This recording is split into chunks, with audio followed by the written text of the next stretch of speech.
quero começar fazendo, além da definição da palavra, né, além da definição de matar, eu quero que nós pensemos apenas um segundo aqui. Para quem o Senhor Deus escreveu e mandou ali estes mandamentos? Para a igreja, para mim e para você. Então, quando nós lemos os mandamentos, quando nós lemos tudo aqui que está escrito da parte de Deus para nós, é para a igreja. E não matarás é para nós também. Parece que soa um pouco estranho, né? Falar para a igreja do Senhor Jesus, os crentes vão aqui e saem aí evangelizando, não matarás? Exatamente. E o que nós precisamos aqui é estar buscando esse entendimento. A definição do dicionário diz que matar é tirar a vida, é destruir, é afligir, é ocasionar sofrimento, é abater, é ferir. Já ficou mais enquadrado aqui na nossa pessoa, né? Para mim e para você ficou mais fácil ou mais praticável matar do que se apenas falar não matarás. Quando dizemos não matarás, nós pensamos em uma arma de fogo, em uma arma branca. Mas nós vamos ver aqui, com o que o Senhor nos deu, quais são as condições, né? Em que condições nós matamos. E eu gostaria de ler em Gênesis 9, versículo 6, apenas para ver aqui o que Deus já disse a respeito do assassinato. Deus instituiu a pena de morte já para o assassino, né? O assassinato é a ação.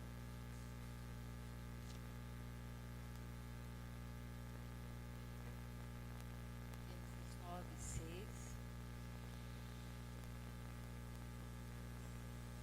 E diz aqui o texto: se alguém derramar o sangue do homem, pelo homem se derramará o seu, porque Deus fez o homem segundo a sua imagem. Amém? E Levíticos, capítulo 24, versículo 17. Isso aqui tudo é óbvio, né, irmãos? Nós já sabemos, é pecado matar, não pode. Aqui na época da lei, era olho por olho, dente por dente. Matou, vai morrer.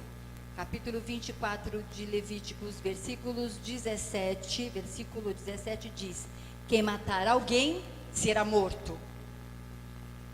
Amém? Então, nós temos aqui hoje, nós temos também algum debate acerca da pena de morte. Nós não vamos falar sobre pena de morte, isso aí é uma coisa muito difícil. Eu sou totalmente contra a pena de morte. Nós teríamos uma grande discussão, um grande debate, ou não discutiríamos aqui, mas eu ia ficar falando e os irmãos questionando, cada um com o seu ponto de vista. Mas a palavra do Senhor diz que não podemos matar. Se a ordem é não matar, nós não vamos matar. Nós não podemos matar e muito menos passar aí uma procuração para alguém matar em nosso nome, porque seria a mesma coisa. Amém? Então, quando nós pensamos acerca disso, de responsabilidades, a responsabilidade é minha e sua. Quando nós pensamos nisso, quando nós decidimos o que fazer acerca de matar, falamos acerca de aborto, discutimos na escola dominical, e mesmo na escola dominical é muito difícil nós chegarmos a um consenso que fazer um aborto é pecado e que Deus não se agrada e que nós não podemos fazer, porque tem várias vertentes, né? O estupro, a saúde. Com relação à saúde é indiscutível em alguns casos, mas muitos vão dizer não, se Deus permitiu, assim será, e eu vou crer, eu vou. Então nós também não vamos entrar nisso, mas eu gostaria de dizer que a morte está ligada à violência. A violência é uma coisa que nós temos visto nas novelas, nos desenhos, em qualquer tipo de programa, na rua. Nós vimos uma banalização da vida, né? A banalização, simplificando o que é violência. Nós vemos isso dentro de casa, nós vemos isso com as crianças. Nós vemos crianças que não são só as crianças do mundo, crianças que você faz a festa de aniversário do seu filho, aí vem a tia querida, o tio querido, e dá um revólver de presente para a criança. Ah, mas é um revólver de brinquedo. Sim, mas ele mata.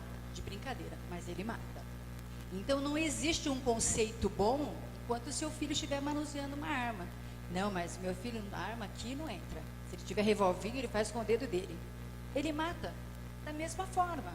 Quer dizer, da mesma forma que ele utiliza um brinquedo para fazer ali uma evolução de que ele pode matar se ele tiver alguma razão, lógico, ou ele vai virar polícia, geralmente ele vai ser o mocinho, e em alguns casos até não, né? Vai ser o bandido mesmo, vai ser o dono da boca e pá. E na verdade, nós não podemos achar que isso é simples, isso é comum, as coisas são assim. Para nós, as coisas são diferentes. Para nós, a diferença tem que começar aqui dentro. Nós temos a violência, a morte pelo aborto, que eu já citei.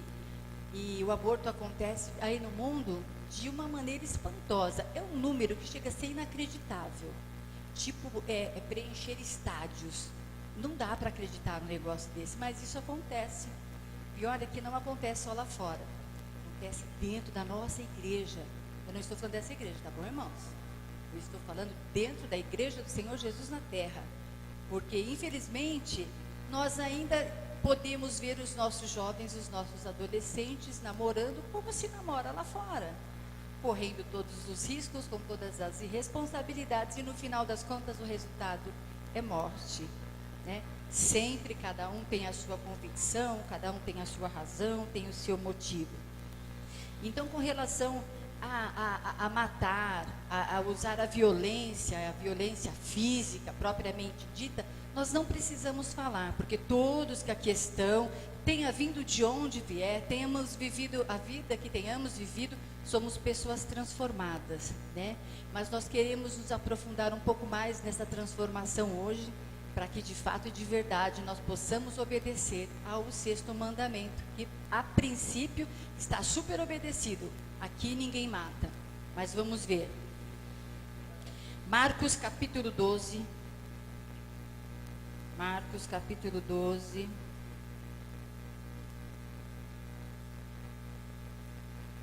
Quem quiser e puder localizar aí na sua Bíblia, Marcos capítulo 12, eu quero ler do versículo 28, a parte B, até o 31. Nós temos os games, irmãos, nós temos games que as pessoas, as crianças brincam, jogam, e nós vemos isso, e é uma coisa meio difícil de controlar, né? Meu irmão é extremamente rígido, mas meu sobrinho dá um jeito, você consegue encontrar uns CDs escondidos, você encontra algumas coisas, mas a criança, ela quer estar praticando aquilo. E eu não tenho como entender que isso não faça parte, não desenvolva uma certa violência, né? Porque não pode ser que você estava jogando, os jogos são feios de ver, jogando aquilo, matando pessoas, não importa quem são eles. Isso acontece também com, quem já viu aqui, o ladrão, noia, que é uma pessoa dependente, infeliz, pode trazer sérios prejuízos para as nossas vidas, sim, mas se ele entra em alguma casa ali e o vizinho pegar, os vizinhos chutam, eles trucidam a pessoa, em nome da justiça. Então, quer dizer, quem é que é mais violento? É aquele cara que está lá drogado ou desesperado atrás de alguma coisa para comprar a droga? Nada justifica, mas nós não podemos nos igualar ou ser piores do que ele, né? E isso acontece de uma maneira como se fosse uma coisa boa, como se fosse uma coisa legal.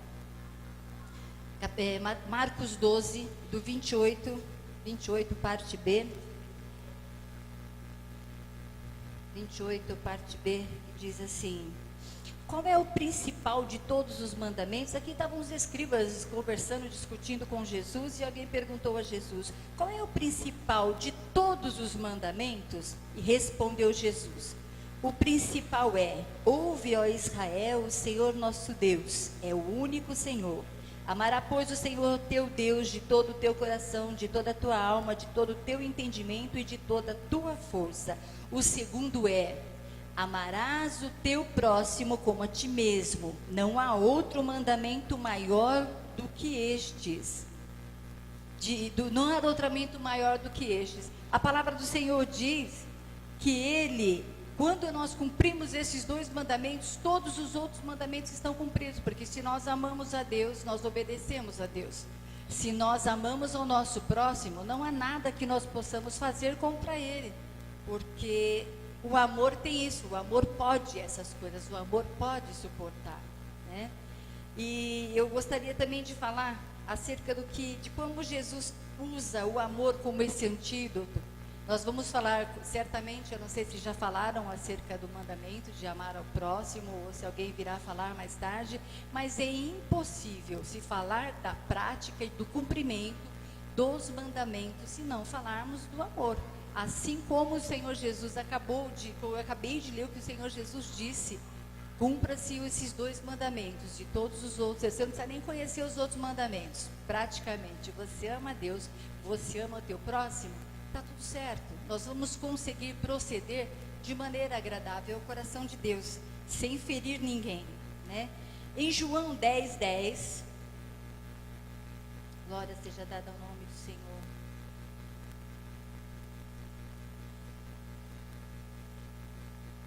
João 10:10. A partir do 9. João 10:9. 9:10. Diz assim: Eu sou a porta. Se alguém entrar por mim, será salvo. Entrará e sairá e achará pastagem. O ladrão vem somente para roubar, matar e destruir. Eu vim para que tenham vida e a tenham em abundância. Eu sou o bom pastor, o pastor dá a vida pelas ovelhas. O mercenário, eu vou ler até o 14. O mercenário que não é pastor, a quem não pertencem as ovelhas, vê vir o lobo, abandona as ovelhas e foge. Então o lobo as arrebata e dispersa. O mercenário foge porque é mercenário e não tem cuidado com as ovelhas. 14. Eu sou o bom pastor, conheço as minhas ovelhas e elas conhecem a mim. Eu quis trazer esse texto para nós avaliarmos aqui. Nós estamos falando acerca de matar, de roubar, evidentemente. Quando nós falamos de matar e pensamos na ação do inimigo, que é exatamente essa, esse texto não diz propriamente que esse ladrão seja o diabo. Esse ladrão, ele é alguns pastores, alguns que se dizem pastores, né? Alguns que se dizem da parte de Deus e não são aqueles, porque o Senhor Jesus aqui, ele relata no verso 9, ele relata o cuidado dele. Eu sou a porta, se alguém entrar por mim será salvo, entrará e achará pastagem. O versículo 11 fala do amor de Deus. O ladrão vem somente para roubar, matar e destruir, e eu vim para que tenham vida e que a tenham em abundância. E o versículo 14, ele fala de intimidade, e o ladrão não tem nada disso. O ladrão, quando ele chega para levar o que é seu, ele quer aquilo que ele não comprou, aquilo que ele não tem nenhuma relação emocional, que seja seu carro. Esses dias, o pai da minha filha foi levá-la em casa, e 3 caras foram lá e levaram o carro dele. Então eu fiz nessa mesma tarde essa alusão, porque eles foram lá pegar uma coisa que não pertence a eles, que eles não compraram, eles não pagaram preço algum, não tem nenhuma relação de sentimento. Você gosta do seu carro, né? Até do meu bem eu gosto. Então não tem relação nenhuma, não tem intimidade. Assim como Jesus Cristo cuida de nós, pagou o preço, provê todas as coisas e tem intimidade conosco. E existem as pessoas, aquele que é o ladrão, que o interesse dele é ganhar dinheiro, o interesse dele é outro, mas não o de cuidar, não o de alimentar, não de sustentar, mas de tirar proveito das ovelhas. Então eu gostaria que nós pensássemos nisso, que de alguma forma nós temos homens que se dizem homens de Deus e não são. Então isso aí não está restrito à liderança, está restrito a cada um de nós. Muitas vezes aqui entra o nosso cuidado para não matar, né? O nosso cuidado para não matar o nosso irmão, não matar a nossa família, porque nós podemos fazer isso, nós não usamos armas, mas nós temos outras formas. Nós temos uma arma feroz, língua. Nós temos agora, na atualidade, uma arma que o ladrão ali com um revólver, ele usa um dedo só, né? Talvez 2. Aí nós temos outros dedos na internet para matar também. Então, que nós tenhamos a condição de buscar em Deus esse discernimento, essa sabedoria e o amor, porque só o amor para suportar. Quando nós amamos o nosso próximo, nós podemos entender as fragilidades dele. Pode ser que naquele momento você não entenda, né, pastora? Você faz tanto pela pessoa, você ajuda, você se esforça, você vai lá, você leva, você traz. Mas se nós tivermos o amor de Deus em nós, este amor vai nos capacitar a isso. Nós vamos conseguir parar, vamos exercer misericórdia, porque este é o nosso papel, porque esse é o nosso coração, porque o Senhor Jesus nos deu um novo coração. Nós somos transformados e nós precisamos exercitar essa transformação. Muitas vezes, quando nós paramos para pensar de onde nós saímos, quem nós éramos, a gente fica até meio espantado. Olha, que bênção, hein? Pensando bem que fui transformada. Mas se nós pensarmos ainda melhor com a necessidade de termos esse cuidado, de cuidar das pessoas que estão ao nosso redor. Eu não sei se já falei aqui, mas se falei, eu falo de novo, porque eu falo quase todo domingo na escola dominical. Eu sou responsável por todas as minhas ações. E sou responsável por aquilo que você vê em mim e pelo que eu causo na sua vida. E você da mesma forma, irmão. Então, desculpa aqueles que gostam de usar aquela célebre frase: olha, não olhe para mim, eu sou frágil, sou fraco, sou carne, sou pó. Coloque os seus olhos em Cristo. Coloque os seus olhos em Cristo, sim, mas eu quero ser responsável pelas minhas atitudes. Eu preciso entender que qualquer coisa que eu faça que desagrade ao coração do Pai, que não agrade, que não esteja de acordo com a sua expectativa, não no sentido da expectativa humana, mas da expectativa de ser cuidado. Nós precisamos ser cuidadores. Nós somos cristãos, cristãos são pequenos cristos, e nós precisamos proporcionar, assim como disse Jesus, essa vida abundante. Queridos, a vida abundante não está relacionada ao dinheiro. O dinheiro é bom, mas não é disso que nós estamos falando, não é disso que a palavra do Senhor fala. Nós estamos falando de quando o nosso dia, nós passamos o dia inteiro de luta, de trabalho, ou sem o trabalho e com as lutas, mas nós sabemos que à noite estaremos reunidos na casa do Pai com os nossos irmãos, que esses irmãos estarão ali, vão nos dar um abraço, vão nos dar a paz do Senhor, vão nos dar um beijo no rosto, e isso vai ser consolo. O Senhor vai falar conosco e nós sairemos daqui regozijantes, cheios de fé e de esperança e renovados para o que o Senhor preparar para nós no dia seguinte. E nós não podemos estar aqui, cada um de nós como cristãos, trazendo as nossas fragilidades, sem buscar no Espírito Santo a capacitação para não matar o irmão. Muitas vezes nós sabemos que tem muito crente que é florzinha de Jesus, ele é florzinha de Jesus, mas uma hora ele melhora.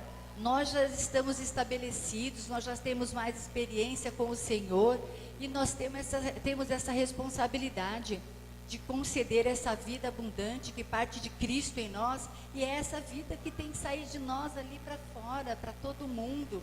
Amém?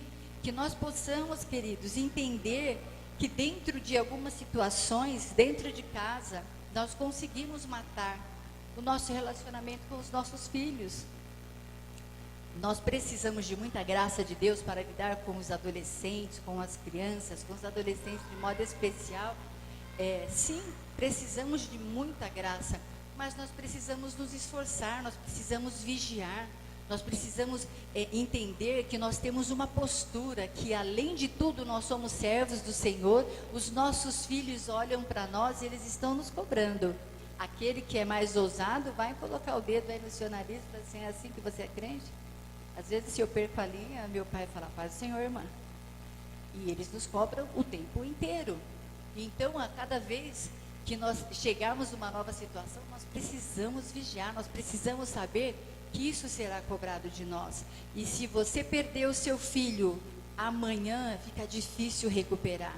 E depois você pode recuperar os cacos, traz aqui para a casa do Senhor. Nós temos a situação que eu até ouvi essa semana, no casamento, irmãos. Muitas vezes nós temos maridos que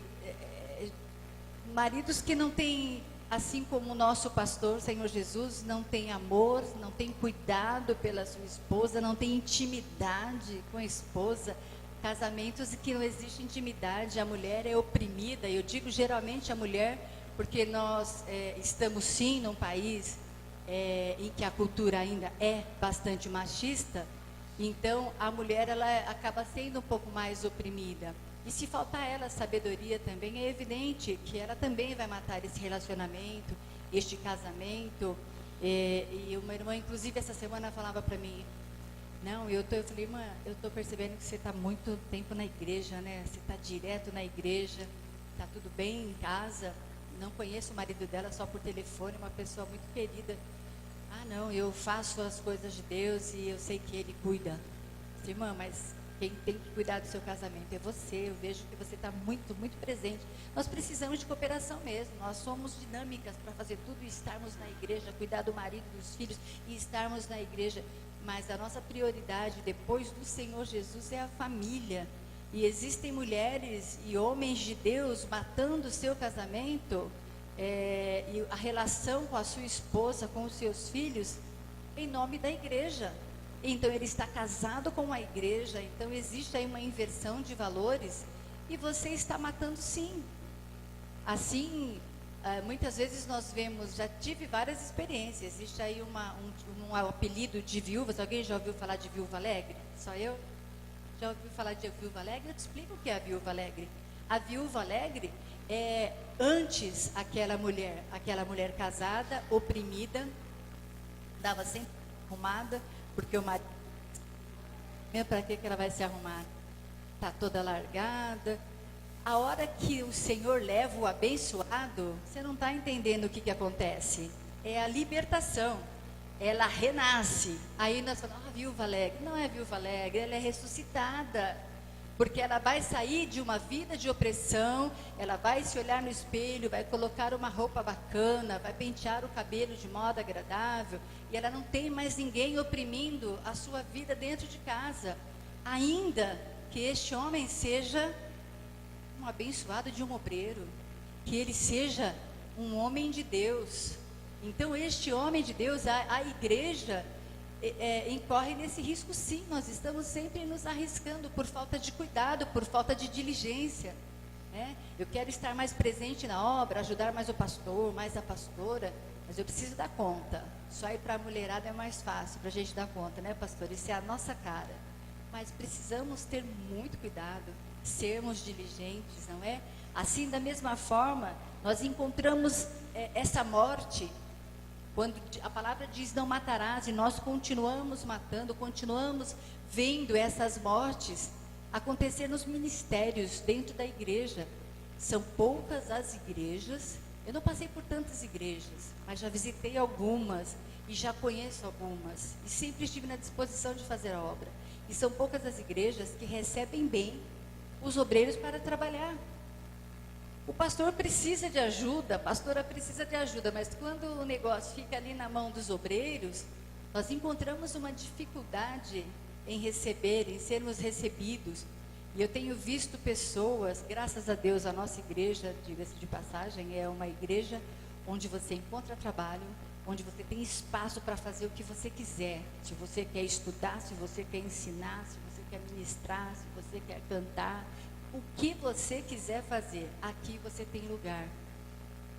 Glória seja dada ao nome do Senhor. Mas eu tenho visto aí homens de Deus que têm chorado para fazer a obra. Estou falando de gente muito próxima de mim, que dói o meu coração de ver a disposição da pessoa em fazer, em amar ao Senhor, em amar aos irmãos, e quando chega para trabalhar encontra dificuldade, porque existe ciúme, porque existe coisas que tem que ter lugar lá fora, não pode ter lugar na nossa vida, não pode ter lugar na igreja do Senhor Jesus.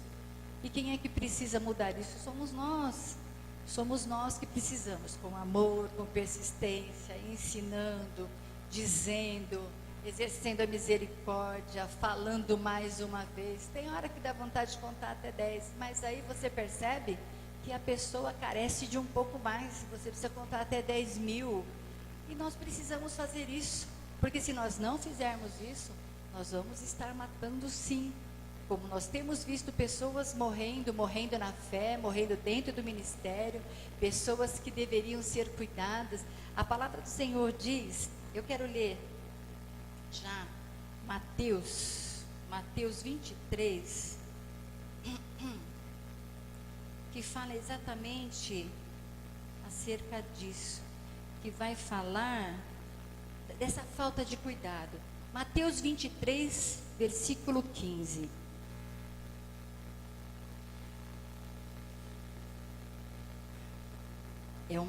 É um versículo bastante abrangente, mas que fala muito sobre isso. Ai de vós, escribas e fariseus, hipócritas, porque rodeais o mar e a terra para fazer um prosélito, e uma vez feito, tornais filho do inferno 2 vezes mais do que vós. Queridos, nós só podemos produzir aquilo que nós somos, né? Não tem como ser diferente.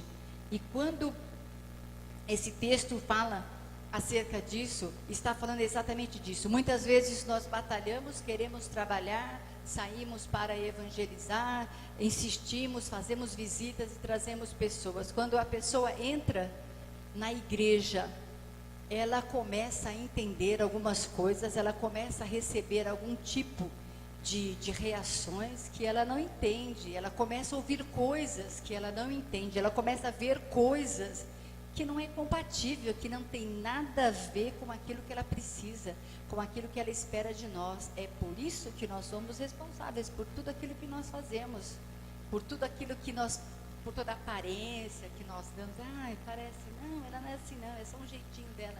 Vigia, irmão, faz o seu jeitinho melhor. A gente sabe que quando a gente quer agradar, a gente se esforça, né? Aí quando você não quer agradar, você não tem responsabilidade alguma. Não, irmã, só assim mesmo, liga não, viu? Então, quando o Senhor fala acerca disso, do sacrifício e do esforço que se faz, porque a igreja se esforça para trazer o povo aqui para dentro, para o povo chegar aqui e depois se arrepender, para o povo chegar aqui e ficar pior, porque a palavra do Senhor fala, antes não tivesse conhecido, né? Do que conhecer a palavra do Senhor e errar, conhecer a palavra do Senhor e fazer tudo o contrário daquilo que Ele nos manda fazer. Que o Senhor nos conceda esta graça, que o Senhor nos conceda esse discernimento, e mais do que isso, irmãos, eu falo sempre, da disposição de fazer, da disposição de aprender. Pode ser que eu e você não estejamos ainda capacitados a este grande amor aqui, a este grande amor do verdadeiro pastor, mas o meu desejo de fazer o certo, a minha vontade de suportar você e a sua vontade de me suportar, vai nos levar além, porque é o desejo que vai fazer a diferença. Quando eu quero todas as coisas, aqui o Espírito Santo vai agir da forma a me trazer entendimento, a me trazer calma, e tudo aquilo que eu preciso para não matar, tudo aquilo que nós precisamos fazer para sermos melhores. Romanos 13,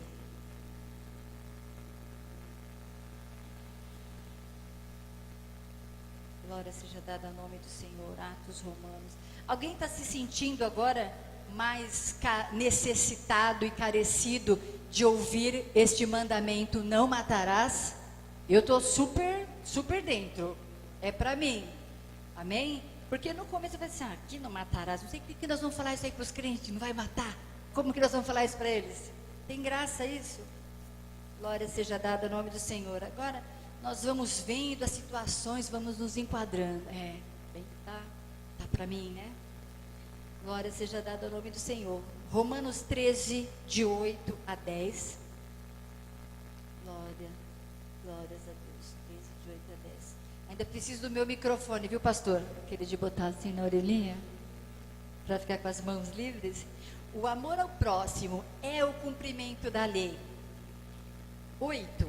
A ninguém fiqueis devendo coisa alguma, exceto o amor, com que vos ameis uns aos outros, pois quem ama o próximo tem cumprido a lei. Pois isto, não adulterarás, não matarás, não furtarás, não cobiçarás, e se há qualquer outro mandamento, tudo nesta palavra se resume: amarás o teu próximo como a ti mesmo.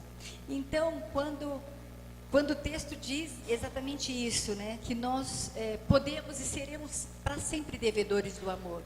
Não tem um momento que eu vou falar assim, bom, agora eu já amei, já cheguei no limite do amor, já estou quites com a minha igreja, estou quites com esse povo do mundo, eu não preciso mais amar.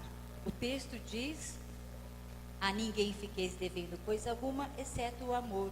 Ou seja, fique devendo amor. Você vai sempre ser devedor de amor. Você vai sempre precisar amar, porque sempre haverão pessoas necessitadas do nosso amor. E o amor está totalmente relacionado à misericórdia. Algumas versões, inclusive, usam esse termo, né? Eu não conheço o termo no original, mas algumas versões chamam o amor de misericórdia.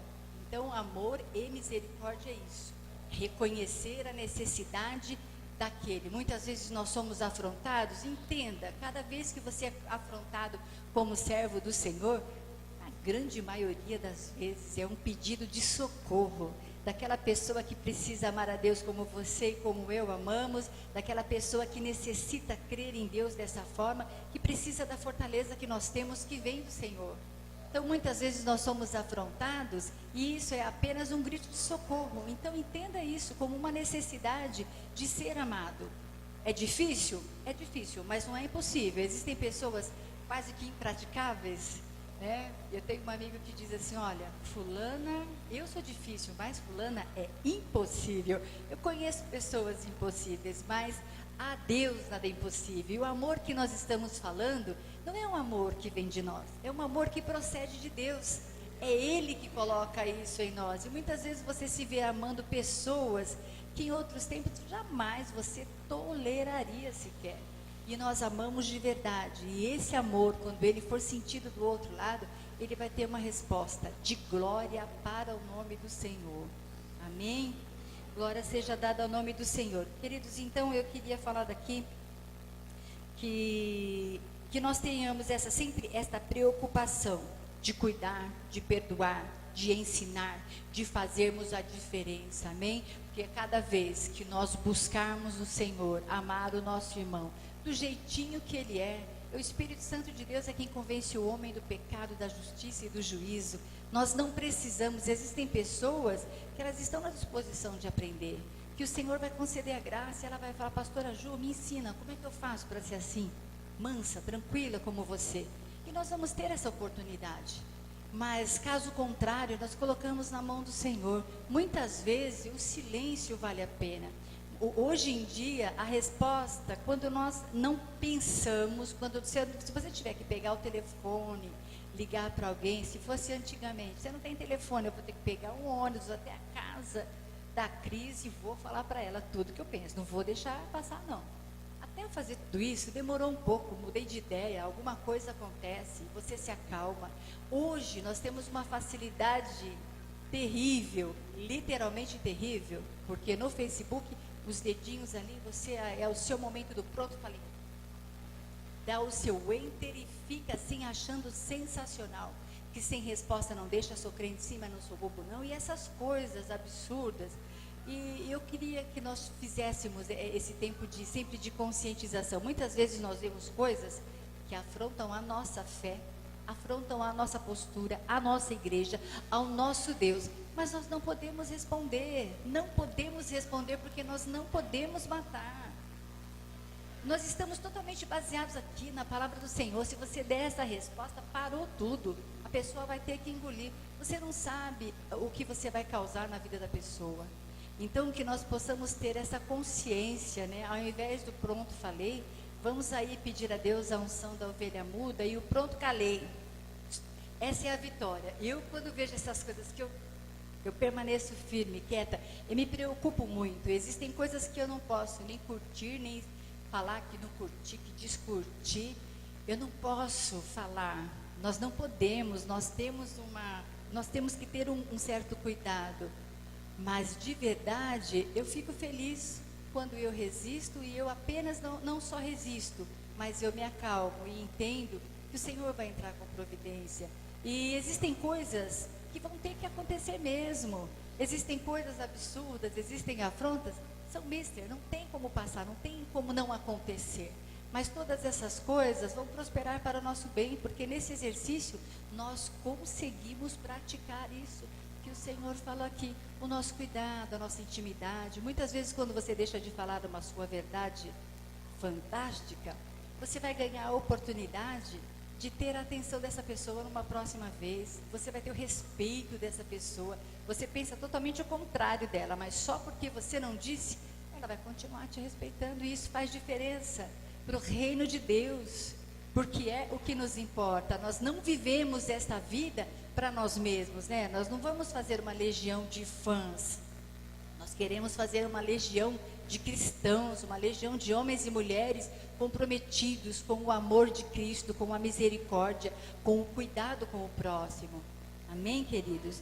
Eu quero, para finalizar, apenas ler o sermão da montanha, que é uma coisa. Quando o texto, nós lemos alguns textos onde o Deus falava, matou, morreu, matou, vai morrer, olho por olho, dente por dente. E quando vemos Jesus, não basta. Para a lei bastava que você não tirasse a vida da pessoa, mas para Jesus, isso não é suficiente. Para Jesus você precisa amar. Por isso que está tão aqui, deixei tão linkado, ficou tão ligado, o não matar ao amar. Amém, igreja? Eu quero ler então o sermão que está no capítulo 5 de Mateus e diz assim: Vendo Jesus as multidões, subiu ao monte e, como se assentasse, aproximaram-se os discípulos, e ele passou a ensiná-los, dizendo: Bem-aventurados os humildes de espírito, porque deles é o reino dos céus. Bem-aventurados que choram, porque serão consolados. Bem-aventurados os mansos, porque herdarão a terra. Bem-aventurados os que têm fome e sede de justiça, porque serão fartos. Bem-aventurados os misericordiosos, porque alcançarão misericórdia. Bem-aventurados os limpos de coração, porque verão a Deus. Bem-aventurados os pacificadores, porque serão chamados filhos de Deus. Bem-aventurados os perseguidos por causa da justiça, porque deles é o reino dos céus. Bem-aventurados sois quando por minha causa vos injuriarem e vos perseguirem, e mentindo disserem todo o mal contra vós. Regozijai-vos e exultai, porque é grande o vosso galardão nos céus, pois assim perseguiram os profetas que vieram antes de vós. Amém? Amados, essa é a nossa condição, igreja. Quando você não entender nada do que está acontecendo, vai ali para Mateus 5, leia o sermão e deixa que esse sermão faça parte da sua verdade. Não é só um conselho de Jesus. Ele está dizendo aqui, nós seremos felizes assim. E nós vamos buscar, e o Senhor nos concederá.